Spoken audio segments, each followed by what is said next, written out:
Commodore J. Tariela, tagapagsalita for the West Philippine Sea ng Philippine Coast Guard. Commodore Tariela, magandang umaga po. Good morning Hello po. Sir Igan, Ma'am Connie, magandang umaga po sa inyo at magandang umaga rin po sa mga taga-subaybay nyo. Opo, dito po talagang nire-respeto namin at kung sino man panauhin namin kaya tawag namin sa inyo Commodore Tariela. Okay lang sir. Hindi, talagang ganon. May ilang kasi... Joke lang, okay lang sir, para personal Huwag Ah. lang yung malutong na taryela. Oo. Nanood ka ba kahapon ng debate doon sa resolution ng Yes sir, Senado? napanood ko po. Oh, mukhang ikaw ang sinisisi dahil sa Yan, iyong oo. caricature. Oo nga sir, ang lutong nung taryela lagi dun Oo. Kapag binabanggit ni Senator Cayetano at ni Senator Marcoleta, taryela. Ah. Parang ako ang may dahilan kung ba't nagkakagulo sa West Philippine Sea, Sir Igan Oo. Kamusta po kayo? Pagka ganitong parang kayo ang sentro, no, ng mga parang batikos ng mga Tama, oh. sa Senado na sina Senator Alan at si Senator Marcoleta. Tama ba yung argumento ng ating mga Philippine senator? Alam mo, kagabi ata ako kausap ni Sir Igan ba? Parang Kanina, iba yung kanina. mood ko na kaninang umaga yata. Kanina Tama. umaga. Alam mo, Ngayon, medyo na-loosen up a bit na ako eh. Ayoko nang galitin ng sarili ko. Ayoko nang matikon. Ayoko nang mainis. No? Oo. Para sa akin, nakakagalit, nakakainis. Kasi bakit ba talagang naka-focus tayo doon sa caricature? Ang paulit na ulit na tinatanong ko, ano ba talagang meron doon sa drawing na yon? When I presented that caricature, it was an academic setting. Nasa university ako, kausap ko mga estudyante. Sinabi din naman ni Senator Cayetano yan kahapon na unofficial. Definitely, it's an unofficial. Why would I even present a caricature kung magpapapress conference ako? And alam ng mga media friends natin yan, Ma'am Connie, lahat ng ipinipresenta ko sa media, every time I call for press briefing or press conferences, mga videos and photos, and I always accord it with professional decorum, no? So, etong caricature na to was presented sa isang classroom setting. The last time I checked, we're still respecting the academic freedom and the freedom of expression. So, lahat ng binitawan ko doon, especially that caricature, is unofficial. Walang official stand ang gobyerno dahil sa caricature na yon na naging issue ni Senator Cayetano yesterday. Oh, obviously nasaktan ang spokesperson, 'di ba, ng Chinese embassy. And in that sense also, parang hindi ko alam din kung ano yung weight din na sinasabi ni Senator Alan Peter Cayetano kahapon na bastos daw 'yon. Na wag daw gagawin 'yon, hindi ba? Ano ho ang reaction niyo doon? After this ba, Actually, after all of this, pagka kayo ho ba ay magpe-present, will you veer from using those caricatures or papaano ho ba? hello, Ma'am Connie. When you started the question, parang gusto kong matawa. Akala ko, tatanong mo kung ikinasama ng loob. Buti sinabi mo, Chinese government dahil sa caricature. Akala ko, Malapit na nga ikinasama ng loob ni Senator Cayetano yung caricature. Dahil talagang, obviously, he was very passionate about it yesterday. When he was debating with Senator Pangilinan. No? Yes. pero Again, nakita ko yung caricature eh. Parang Ganun, nakita mo, sir.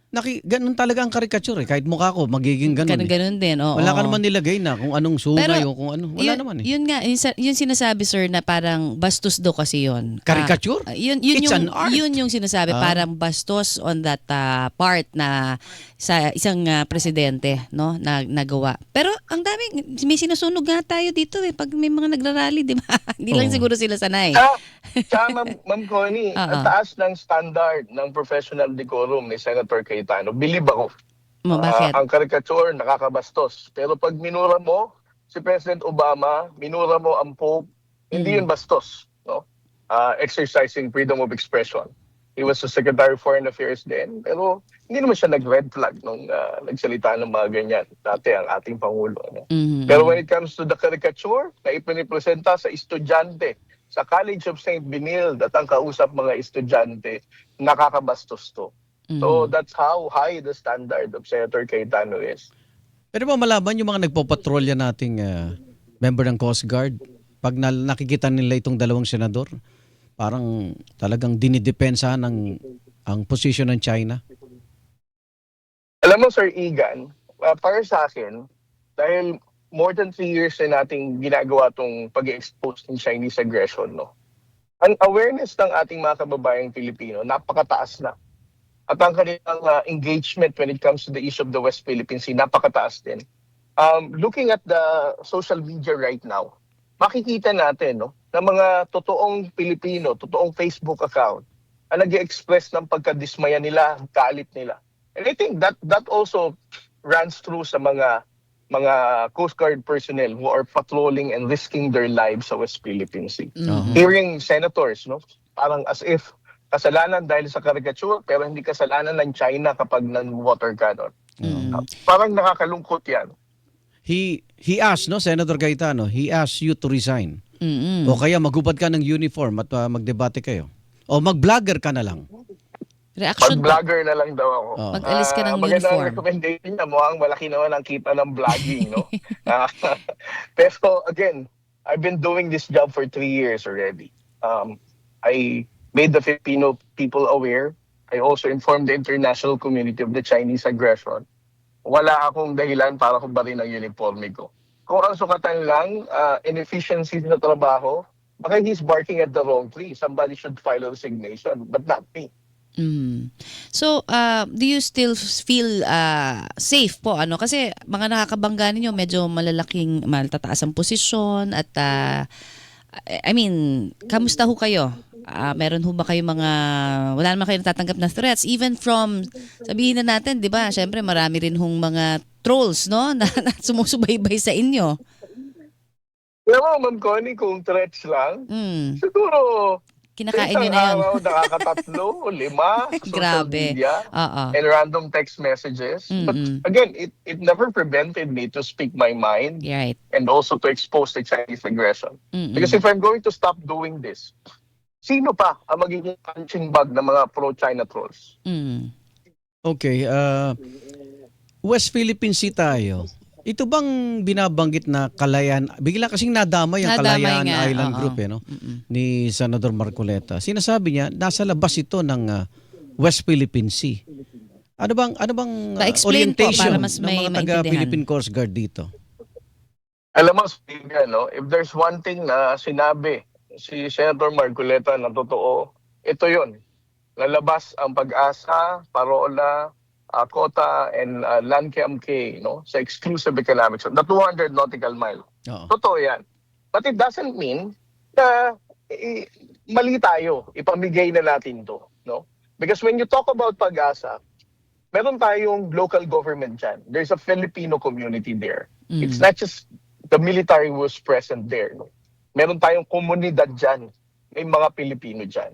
So to say to give it up dahil labas siya sa exclusive economic zone, I think that's a misplaced statement. Secondly, kaya sa akin, yun mo talaga ang sukatan natin, yung UNCLOS, no? Nasabihin na 200 nautical miles, labas yan. Pero sinabi na nga ni Justice Carpio, no? We have been in possession of those island for a very long time already. And we have taken effective control and administration dyan.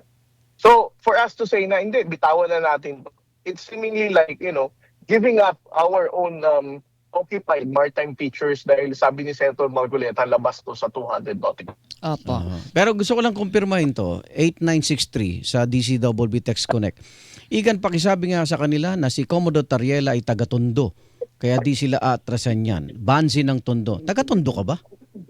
Yes, sir. Saan? Alam mo, sir, pag may nagsasabi sa akin, si Commodore Tariela, maingay yan dahil, political dynasty ng Mindoro. Nire-relate nila ako kay Congressman Tariela ng Occidental Mindoro. Oh. Alam mo, sir, Igan, I grew up sa Tondo, Manila. No? Ang mga magulang ko ay hindi pinalad para maging political dynasty. Hindi sila nakapagtapos ng pag-aaral. Lumaki ako sa Concha Street. Concha. Nag-aaral ako ng elementary sa Magat Salamat Elementary. Magat salamat sa may simbahan ng High Tondo. school ako sa Jose Agad Santos. Oh, sa Batang may, Tondo ako. sa may Hindi tayuman. ako katulad ng political dynasty na katulad ni Senator Cayetano na pinalad na maging tatay si Attorney Cayetano at naging senador eventually. No? So to argue na ako may political aspiration dahil ganito ganyan, hindi ako kasing yaman, wala akong makinarya katulad nila. Oh. Kalugar ko pala to. Oh, magkakapit bahay. Magat salamat Ay, teka, parang, nandiyan pa ba si, Andiyan pa si Commodore. Commodore? Parang Commodore? narinig ko, parang nawala eh. Commodore? Nandiyan pa Naku, siya. nakikinig ang China. Ano ba ginawa? Hindi, dun sa issue na sinasabi ni, habang Wow. inaantay natin, Proud, tawagan ulit ha. Proud palang taga-Tondo to si Taga-Tondo. sa Oo. Concha. Alam ko yung Concha. Malapit ka ba doon? Malapit ako sa, yung Magat Salamat sa may simbahan Ayan ng na. Tondo. Nandiyan na ulit. Tapos yung Jose Abad Santos sa may amin yung sa may Pretil. I see. Pinakamalaking eskwelahan yun. Andyan si Sa Commodore may ulit? Tayuman. Ayan. Hello, Sir Igan. Yes, Oh, ayan. Kalugar, good morning. Magkapit bahay pala kayo. Ito, Yes. Pretil ako. Baka minsan nagkasama tayong malengke doon. Yes, sir. So ako, batang Tondo ako, Sir Igan, no? Ay, Kaya ako salamat. lumaki sa Ayala, Alabang. Hindi rin ako lumaki ng Makati. at higit sa lahat, wala kang flood control. At higit sa lahat, wala akong flood control. Ayan. At hindi ka tumira sa lugar na inagaw ang Makati. Ay, ano ba yun? Ano ba yun? Sige, Eto, tuloy natin ang kwento. Oo. Yung hamon na debate ni Senador Rodante Marcoleta sa iyo at syempre sa iba pa. Ano ang tingin mong anong statement mo about that? Anong tingin mo? Dapat bang maituloy yun? O baka maging, ano Alin, pa yung yun debate? Yung debate. Kasi sinasabi nga, di ba parang Ba't baka... magdedebate atin yun? Anong pagdedebate Yun nga. Tapos isa pa, baka maging platform para Ang magulo China. lalo. Oo, para magulo lalo yung usapin. Ako, Ma'am Connie, sinagot ko na yan sa social media post last night. No? Mhm. Na there's no reason for us to debate about the West Philippine Sea. Kasi atin na nga yan eh. Yeah. And secondly, nakakatawa dito, Senator Marcoleta is part of the Senate of the Republic of the Philippines. Paswelduhan ng Why would bayan. we debate on something that would weaken our own position? Mhm. Yun nga. Sa ngayon ho, ano ho ba ang ating mga gagawin? Lalo na dun sa mga areas po. Kamusta ba? May mga update na ba tayo dun sa Reed Bank? Ano ba nangyayari po? Well, Ma'am, patuloy pa rin ang pagpatulya ng Philippine Coast Guard. I think these are the real issues that we need to Yes. focus on right now. Opo, Hindi talaga. na itong noise Oo. na nangyayari sa Senado. Mm-mm. Ang atin pong priority ngayon is siguraduhin yung kaligtasan ng ating mga maisdang Pilipino. Dahil maganda ang panahon ngayon sa West Philippine Sea, mas Oo maraming Filipino fishing vessels ang naglalayag ngayon. And this is our priority right now. Oo. Ang ating pong Philippine Coast Guard ay sinasamahan ang mga mangingisdang Pilipino. Alam And niyo- in those instances na meron tayong harassment or presence ng China Coast Guard to block them, inilalathala po natin ito for the information of everybody na fishing in the West Philippine Sea is not that easy because they are always subject to harassment and blocking of the Chinese government. Ayun, dapat pinagtutuunan ng pansin ng ating mga Di ba kwento senador. ni Yung Vice- aktual na nangyayari sa Kwento ni dagat, Vice Mayor diba? ng Kalayaan, may mga drone pa. Oo, lumilipad tuwing sa maga. lugar nila. Oo. Diyan sa may Pag-asa Island din. Pero actually, sabi nga ng ILBA, hindi na kailangan ng mainland China ng Chinese Embassy. kasi may mga spokesperson na daw sila Dalawang dito. senador lang ang katumbas nun. Alam nyo na. Okay. Commodore Tariela, looking forward ako na gawan mo ang caricature. Kami ni Connie, sa Pwede one-on-one, kami. walang personalan. Ha? Baka naman. Thank you so very Thank much you so po. much. Marami ditong mga papuri at pag-iingat na pinaparating yung ating mga nakikinig at nanonood. So, keep up the good work. ha? Yes, oo. At ako, alam mo, Atin ito. Commodore ha, meron din ako dun sa area namin. Ako tagabantay ng West Philippine Sea, dagat harapan namin West Philippine Sea. Ganun ba? Bitaw mo si Pinagdadasal ko ang ating mga kababayan dyan, di ba? Okay. Mabuhay po kayo. Thank you Commodore. po. Saludo. Thank Ingat you. Salute, sir. Thank you. Kita mo. Maraming salamat po at mabuhay din po kayo, sir. Yan, And laging Ma'am may Connie. Commodore. Ingat ka. Commodore Tariela. Commodore J. Tariela, tagapagsalita po sa West Philippine Sea ng Philippine Coast Guard. Sinagot po itong mga patutsada sa kanya ni na Senador Alan Peter Cayetano at Senador Rodante Marcoleta na bukas pa rin ang programang ito. Tinatawagan